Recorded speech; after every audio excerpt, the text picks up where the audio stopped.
Hello again, everyone. This is circuit number 12 for Athabasca University's COMP444. This is the circuit where we control an electric motor through a program uploaded with the Arduino IDE. For the purposes of this demonstration, I'm only going to be covering the section where we control the motor speed manually through values entered at the serial monitor. Now, before we start the program itself, I'm just going to note a couple of different things. The first is that in addition to the flyback diode mentioned in the SIK documentation, there's another component attached to the back of the electric motor to further help protect it from voltage spikes, and that's a small capacitor. Sorry, my screen started to go dark there.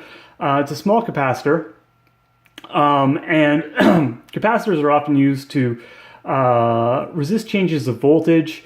And in this case, if there was too violent a voltage spike when a motor stops, it could in fact damage the motor. So that's just an extra piece of protection provided by the people at SparkFun. Now, the second thing I was going to mention was that the value or the speed that the motor needs to start is actually a bit higher than what the original program claims. The SparkFun documentation says that you need to enter in a value of 50 to generate enough torque to start the motor.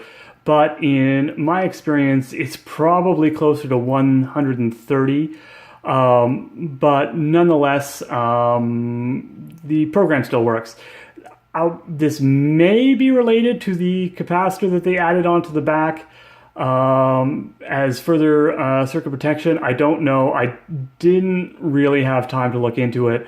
But for now, we're just going to roll with it.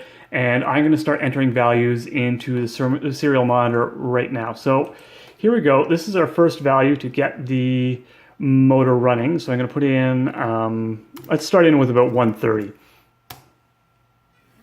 Okay, so we'll see down here that we have a spinning motor. Now I'm going to switch back over here.